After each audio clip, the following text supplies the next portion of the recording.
Good morning, Pompa and Rohindi kitchen ও lifestyle 1 2 3 থেকে সবাইকে স্বাগত। তোমরা বন্ধুরা সবাই কেমন আছো? আমি জাস্ট চলে যাচ্ছে তোমাদের ভালোবাসায়। তা আজকে আমি রান্না করব হচ্ছে তেল পার্শে। তা তেল পার্শে রান্না করার জন্য কি কি লাগবে সেটাই তোমাদের বলে দিই। প্রথমে লাগবে হচ্ছে পার্শে মাছ। দেখো, বড় বড় পার্শে, ডিমওয়ালা পার্শে কিন্তু।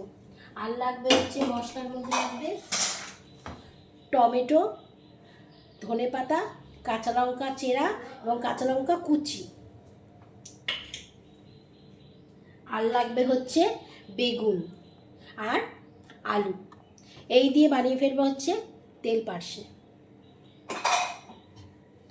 আর আদা তো লাগবেই, আদা লাগবে 1 চামচ, আর নুন হলুদ মিষ্টি পরিমাণ মতন। দেখো আমি কিভাবে রান্না করি।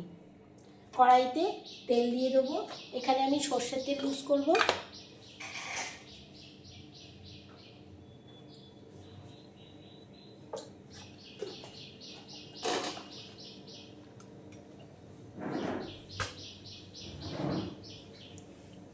দেখো, সর্ষের তেল ইউজ করব।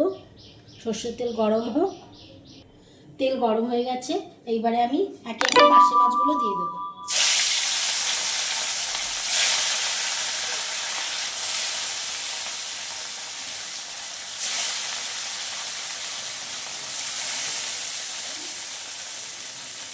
একটু কড়া করে পার্শে মাছগুলো কিন্তু ভেজে নেবো বন্ধুরা। কড়া করে মাছটা ভাজা হয়ে গেছে, এবার আমি মাছটা তুলে নেব।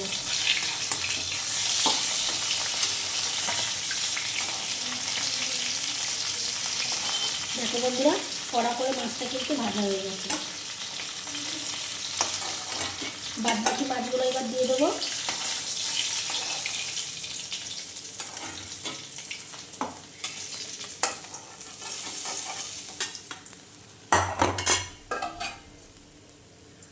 বাদ বাকি মাছগুলো দিয়ে দিচ্ছি, দিয়ে কড়া করে ভেজে নিয়ে আসছি।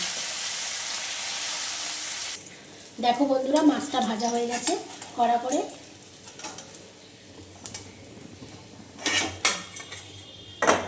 মানে ভালোই কড়া করে আমি মাছটা ভেজে নিয়েছি। এবারে কালো জিরে ফোড়ন দিলাম। এখানে 1/2 চামচ কালো জিরে ফোড়ন দিয়েছি। দিয়ে এবার আমি আলুগুলো লাল লাল করে ভেজে নেব।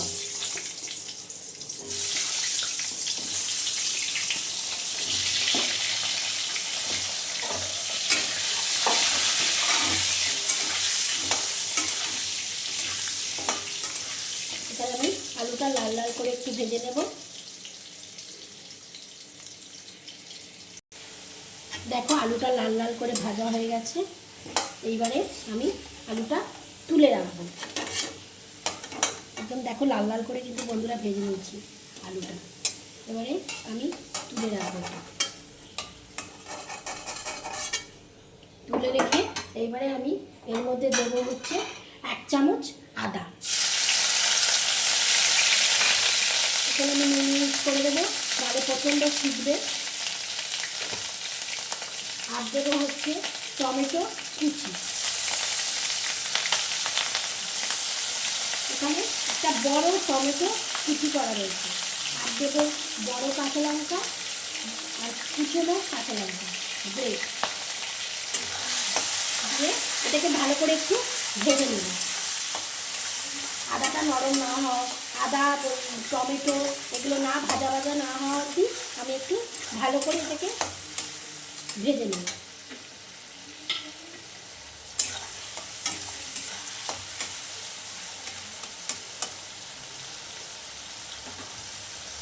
ভেজে নেওয়ার পরে আমি হালকা একটু নরম, টমেটোটা নরম হয়ে গেছে আর আদাটাও ভাজা ভাজা হয়ে গেছে। এবার আমি এর মধ্যে দেবো হচ্ছে লঙ্কার গুঁড়ো 1 চামচ, হলুদ 1 চামচ, জিরে ধনে গুঁড়ো 1.5 চামচ, আর নুন দেবো। যেহেতু নুন আগে দেওয়া আছে কিন্তু দেবো 1/2 চামচ নুন দিলাম। আর 2-1 দানা চিনি দিয়ে আমি এটাকে ভালো করে এবারে জল দিয়ে কষিয়ে নেব। এখানে আমি গরম জল ইউজ করছি, কিন্তু বন্ধুরা তোমরাও গরম জল ইউজ করবে। গরম জল ইউজ করলে রান্নায় টেস্ট বেড়ে যায়।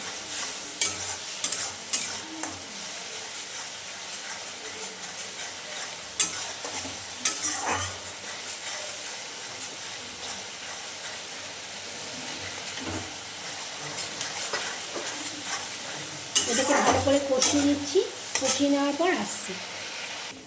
দেখো এটা ভালো করে কষানো হয়ে গেছে। এদিকে টমেটোগুলো সব কিন্তু গলে গেছে। এবারে আমি এর মধ্যে ইউজ করবো হচ্ছে বেগুনটা দিয়ে দিলাম, দিয়ে ভালো করে এটা কষিয়ে নেব।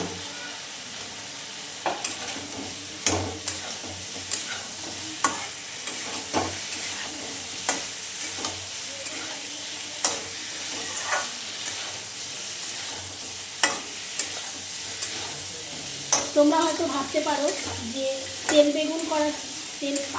বেগুন করতে গিয়ে আবার আলু কেন বন্ধুরা দিয়ে দিল, আলুটা দিয়েছি যেহেতু আমার লোক সংখ্যা বেশি বলে আলুটা দিয়েছি। আমার মেয়ে আমরাও সবাই আলু খেতে পছন্দ করি বলে দিয়েছি। তোমরা যদি পছন্দ না করো তোমরা এটাকে স্কিপ করে যেতে পারো।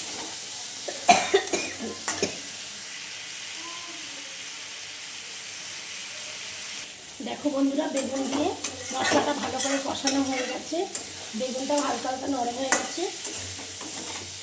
এবারে আমি এর মধ্যে জল ঢেলে দেব। আমি কিন্তু এখানে গরম জলই ইউজ করব।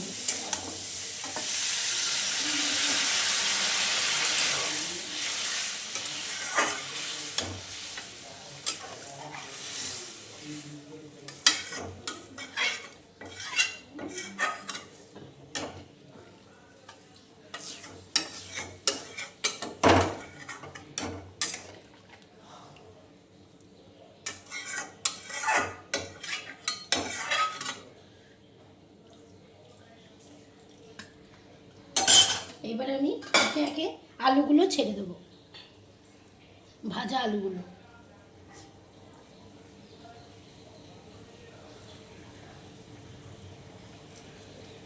দিয়ে এটাকে একটু সিমে 5-10 মিনিট একটু সেদ্ধ হতে দেবো। বেগুনটাও সেদ্ধ হয়ে যাবে, আলুটাও সেদ্ধ হয়ে যাবে। সেদ্ধ হতে বেশি সময় লাগবে না, যেহেতু দুটোই ভাজা রয়েছে। গ্যাসটা সিম করে দেবো, দিয়ে এটাকে ঢাকনা দিয়ে দেবো।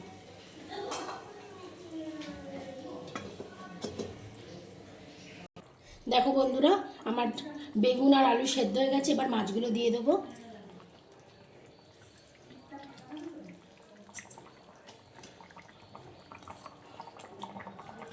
মাছগুলো সব দিয়ে দিলাম, দিয়ে একটু ঝোলের মধ্যে চুবিয়ে দেবো জাস্ট।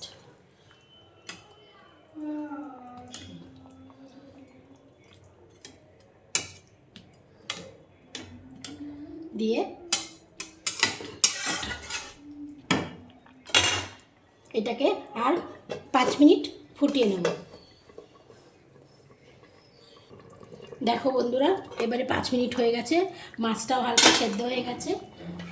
এবারে আমি ওপর থেকে ধনেপাতাটা দিয়ে দেবো, দিয়ে গ্যাসের ফ্লেমটাকে কিন্তু একদম কমিয়ে দেবো, বন্ধ করে দেবো।